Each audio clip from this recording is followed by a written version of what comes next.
Hadis qudsi ini dipelesetkan oleh sebagian orang wahdatul wujud.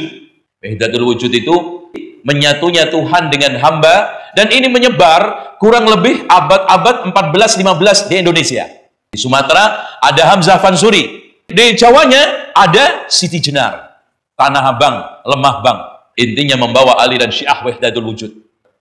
Dari hadis Rasulullah SAW nampak, man adali waliyan faqad adantuhu bil harb.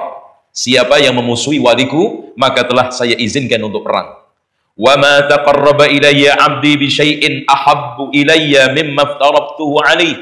Tidaklah ada sesuatu yang digunakan taqarrub seorang hamba yang lebih baik daripada hal-hal yang saya wajibkan, yang saya fardukan. Wala yazalu 'abdi yataqarrabu ilayya bin nawafil. Tidaklah seorang hambaku yang mendekatkan diri kepadaku dengan yang sunnah hatta uhibbahu, sampai aku mencintainya. Fa idza ahbabtuhu, kalau saya mencintainya, kuntu sam'ahu alladhi yasma'u bihi, saya akan menjadi pendengaran ketika dia mendengar, wa basarahu alladhi yubsiru bihi, menjadi penglihatannya dia saat dia melihat, wa yadahu alladhi yabtishu biha, dan menjadi tangannya ketika dia itu bekerja, wa rijlahu allati yasma'u biha, dan dia akan jadi kakinya ketika berjalan. Wala in sa'alani la'u'tiyannah, kalau dia minta pasti akan aku beri. Wala in ista'adzani la'u'idhannah, kalau dia minta perlindungan kepadaku pasti saya lindungi. Maka Imam Al-Hafidh Ibnu Hajar memberikan komentar terhadap hadis tersebut, siapa yang menegakkan kewajiban dan mendekatkan diri kepada Allah dengan perkara nafilah, maka doanya tidak ditolak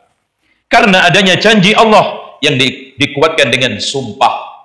Makanya di sini efek di antara tanda kewalian, doanya terkabulkan, dekat dengan Allah, dan selalu mendapatkan pertolongan berupa berbagai macam kelebihan-kelebihan, termasuk di antaranya adalah al-karamah. Nah, di sini hadis qudsi ini dipelesetkan oleh sebagian orang wahdatul wujud. Wahdatul wujud itu di dalam bahasa kitanya manunggaling kawula Gusti, menyatunya Tuhan dengan hamba, dan ini menyebar kurang lebih abad-abad 14-15 di Indonesia. Di Sumatera ada Hamzah Fansuri, ya, yang jelas-jelas dari pantun-pantunnya itu menunjukkan dia itu wahdatul wujud. Contohnya, Hamzah Fansuri mencari Tuhan di Mekah. Hamzah Fansuri pergi ke Mekah mencari Tuhan di Baitul Ka'bah. Pergi dari Barus ke Kudus susah payah. Ternyata didapat di rumah. Ini pantun dia. Ya. Nah, di Jawanya ada Siti Jenar, Tanah Abang, Lemah Bang. Ya. Ini juga nanti kita akan jelaskan ajarannya, akidahnya. Intinya membawa aliran Syiah wahdatul wujud. Syiah wahdatul wujud. Dan memang asal pemikiran itu dari mereka. Ya. Dari mereka. Jadi sebetulnya juga bangunannya adalah campuran antara animisme dinamisme, karena menyatunya Tuhan dengan manusia itu sebetulnya Kristen sendiri itu kena tercemar agama lama, sehingga Allah menjelma pada Isa. Kalau di Syiah Allah menjelma pada siapa? Imam-imam, termasuk Ali. Nah, ini juga menjelma pada tokoh-tokoh tasawufnya. Ini manunggal. Itu pemikirannya mereka sangat sederhana dibangun. Kalau sekarang orang itu sudah menyatu dengan Allah, dari mulai zikirnya syariat, meningkat pada thariqat, meningkat pada hakikat, meningkat pada ma'rifat, sampai gaib, maka di sanalah terjadi fana. Membias, akhirnya menyatu. Siapa Tuhan, siapa dia tidak ada, itu fana. Kemudian setelah itu tajalli. Itu berarti mulai ada penampakan tajalli. Setelah penampakan, penyatuan wahdah. Setelah wahdah mengkristal. Sekarang apa?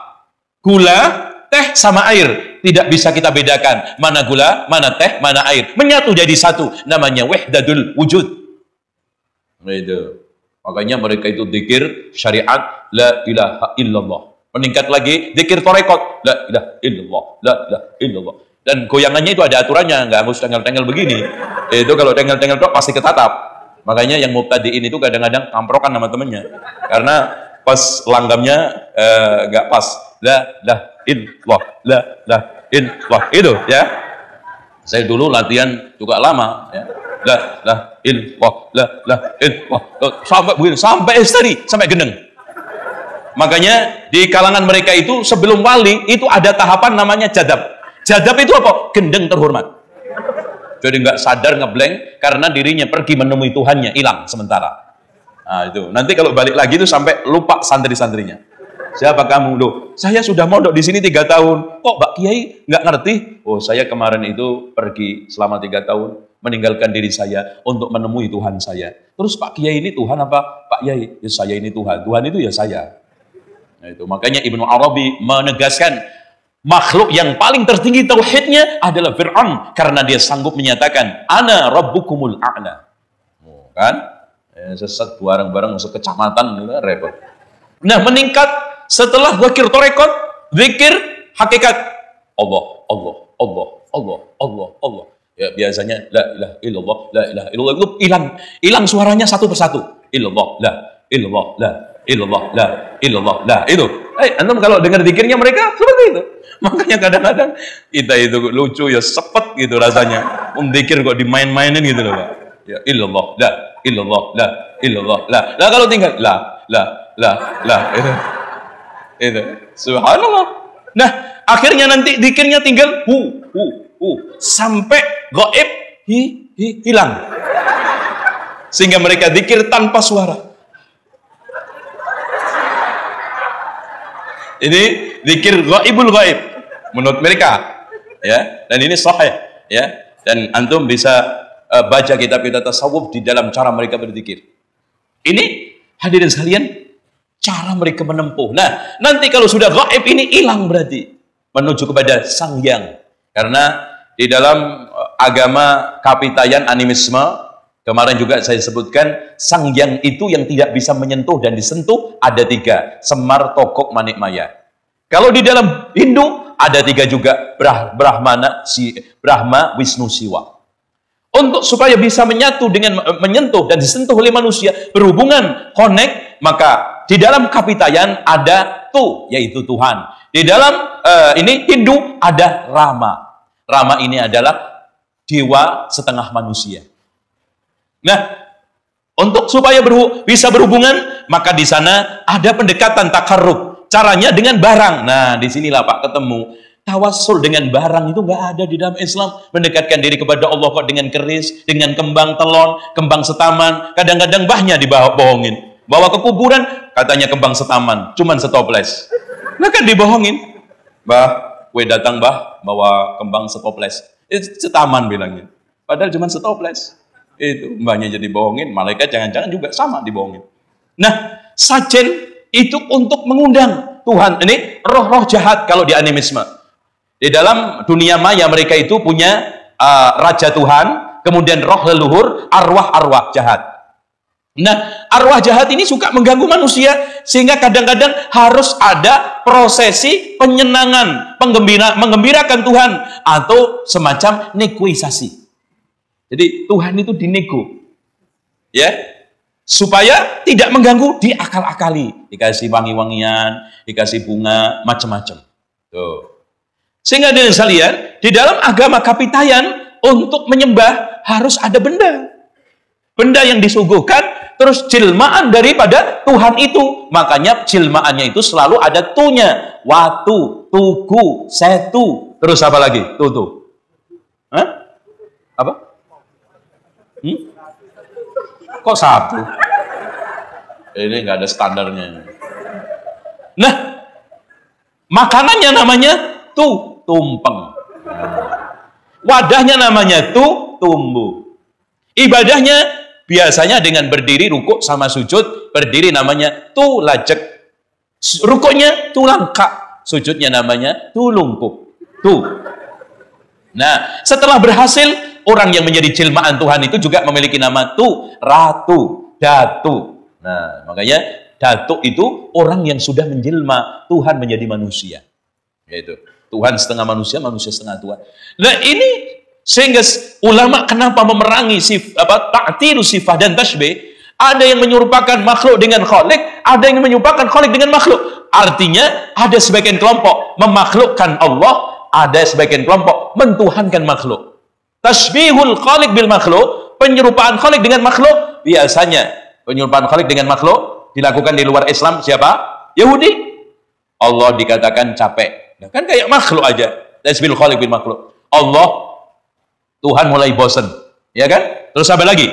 Ya, ada yang mengatakan Allah itu terbelenggu tangannya. Ada yang mengatakan Allah itu capek. Setelah menciptakan langit 2 hari, bumi 2 hari, istirahat capek. Nah, baru menciptakan yang lainnya. Ini semuanya tasbihul khaliq bil makhluk. Di luar Islam didominasi oleh Yahudi. Di dalam Islam didominasi oleh ahlul filsafat.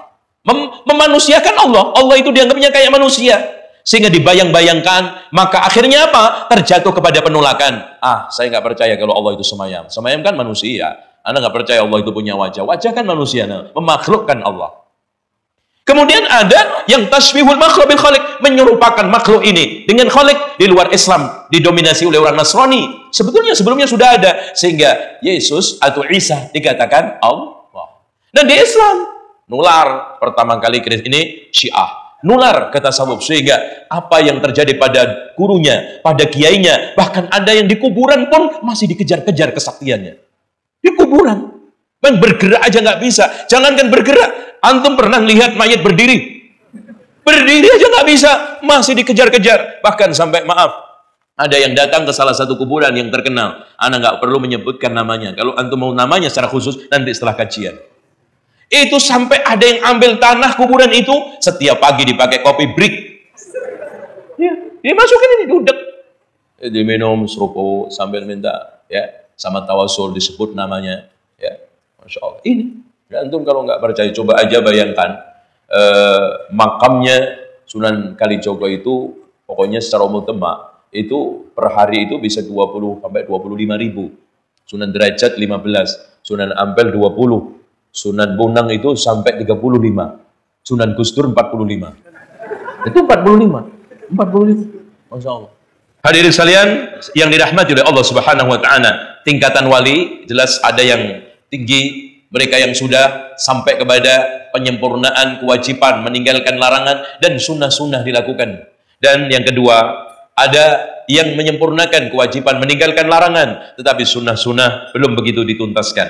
Tanda-tanda wali Allah. Di antaranya, tanda terbesar seorang wali Allah adalah berpegang teguh kepada Al-Quran, mengikuti sunnah dalam ucapan dan perbuatannya, menimbang segala amaliyahnya dengan Alkitab wa sunnah, lurus akidahnya, istiqomah dalam pengabdian kepada Allah, dikabulkan doa-doanya, berhati lapang, ridho dalam setiap keadaan, mengerjakan kewajiban agama, meninggalkan larangannya, zuhud dari apa saja yang diperebutkan oleh manusia, seperti cinta popularitas. Seorang wali Allah tidak akan bakal pamrih, tidak ingin menonjol. Bahkan agama, sekarang ini saya terkenal, gak terkenal, yang penting agama Allah yang terkenal. Saya ini sekarang dianggap gak dianggap, yang penting umat mendapatkan hidayah, ketenaran, pangkat dunia, ambisi jabatan, dan harta kekayaan, suatu perkara yang sama sekali bukan tujuan. Seorang wali bukan pengagum dunia, tidak hidup menjadi budak harta, dan tidak berlomba-lomba untuk mengejar materi dan kenikmatan sesaat. Bila dunia datang hanya sedikit, diterimanya dengan penuh qanaah dan sabar. Dan bila dunia datang dalam jumlah yang banyak, maka dia bersyukur dan digunakan untuk melancarkan ibadah. Bahkan dia lebih percaya apa yang di tangan Allah daripada apa yang di tangannya. Ujian dan cacian, miskin dan kaya, terkenal dan tidak terkenal baginya sama saja. Tidak ujub dan kagum terhadap kewaliannya, apalagi ketika saat diberikan oleh Allah karamah. Semakin tambah ilmunya, semakin tambah tawaduknya kepada Allah, semakin tambah amal baiknya, semakin takut kepada Allah, semakin tambah hartanya, semakin dekat dengan orang miskin dan lemah, semakin tambah umur, semakin tambah banyak amal solehnya, dan semakin tambah tinggi jabatannya, semakin dekat dengan rakyat jelata. Allahu Akbar. Inilah ungkapan wa ma tawadhu'a ahadun lillah illa rafa'ah. Dan itu puncaknya adalah Rasulullah. Alam nashrah laka sadrak wa wada'na anka wizrak alladhi anqadha wa rafa'na laka dzikrak. Masyaallah. Rasul itu manusia paling tenar, walaupun tidak pernah berpikir terbesit untuk itu. Siapa yang tidak kenal anak kecil, besar, tua, muda, laki, perempuan, bahkan non muslim, saat adzan asyhadu anna Muhammadar Rasulullah. Saat kita sholawat, kenalkan Rasulullah SAW. Itu syarat menjadi wali Allah sekarang. Berakal. Makanya orang gila tidak bisa dinyatakan wali. Nah, anehnya kalau nggak gendeng itu nggak bisa dikatakan wali di tengah orang awam itu. Ya. Balik Anak kecil yang belum balik belum bisa dikatakan wali. Kadang-kadang indigo yang punya indera keenam itu dinyatakan wali. Bukan, itu penyakit, diruqyah. Kok malah dipelihara? Ya aneh, orang sakit kok dipertuhan dikultuskan. Tindakan dan perilakunya senantiasa sesuai dengan apa yang dicintai Allah, selalu menjauhi yang dibenci, ya. Tidaklah mencintai apa yang dibenci Allah, tidaklah membenci yang dicintai Allah, sehingga wali-wali Allah selalu mengikuti Allah, bersama Allah. Nah, saya tadi belum meluruskan. Tadi sebagian wahdatul wujud menjadikan hadis Rasul, saya akan menjadikan pendengarannya saat mendengar. Maksudnya, ketika orang itu menjadi wali Allah dan dekat dengan Allah, maka semuanya akan bersama Allah, dibimbing Allah, mengejar Allah, kakinya dilangkah untuk mengejarkan ridha Allah, tangannya bekerja untuk mengejar cinta ridhonya Allah, telinganya digunakan untuk mendengarkan yang mendatangkan ridha Allah, matanya untuk melihat apa-apa yang sekarang ini mendatangkan ridha Allah. Itu maksudnya, ya. Jangan dimelesetkan, ya. Jangan seperti Muhammad Al-Busairi, saya akan mendapatkan limpahan syafaat Rasulullah karena namaku sama dengan nama dia. Loh, sama nama kok bisa mendapatkan limpahan syafaat? Berapa banyak pencopet namanya Muhammad, penipu namanya Muhammad, gak bisa gitu. Berilmu tentang masalah usuluddin. Kenapa? Seorang wali kalau tidak menguasai ilmu tentang usuluddin, nanti bakal gampang ditipu-tipu oleh syaitan. Ada suatu kisah yang diturunkan oleh para ulama banyak, yang dari Syekh Abdul Qadir Jailani, di mana pada saat beliau berjalan ada naungan, kemudian mengatakan, wahai Abdul Qadir, saya adalah Tuhanmu. Sejak hari ini, semua yang haram-haram, halal khusus buatmu. Apa katanya Syekh Abdul Qadir Jailani? Ikhsa ya adu Allah. Minggat wahai musuh Allah, engkau adalah iblis. Setelah itu, naungan itu hilang. Lalu mengeluarkan kalimat, wahai Abdul Qadir, saya telah menyesatkan 70 lebih orang macam kamu ini berhasil, dan aku gagal menyesatkan kamu berkat ilmumu. Maksudnya ilmu usuluddin, ilmu syariah. Bukan ilmu laduni yang dikisahkan di dalam kitab Al-Manaqib Syekh Abdul Qadir Jailani, An-Nurul Burhani fi Manaqib Syekh Abdul Qadir Jailani. Ini yang ngarang adalah Ja'far Al-Barzanji, yang termasuk menulis kitab Al-Barzanji. Di situ dikisahkan Syekh Abdul Qadir Jailani ketemu Nabi Khidir selama mengembara 25 tahun. Setelah itu disuruh duduk, enggak, bergoyang kemana saja, bertapa di situ di pinggir sungai, sampai kencing kentut enggak sempat. Sampai termasuk juga mau buang hajat 3 tahun. Masya Allah, apa betah Pak? Ini sama Sunan Kalijogo bertapa di pinggir sungai sampai lumutan. Coba. Akhirnya setelah 3 tahun dilepas, dinyatakan berhasil, maka datanglah ke Baghdad untuk menantang debat dengan 100 ulama dengan berbagai macam ilmu, tafsir, ilmu hadis, ilmu fikih, semuanya. Ternyata kalah dengan Syekh Abdul Qadir Jailani dengan modal ilmu laduni.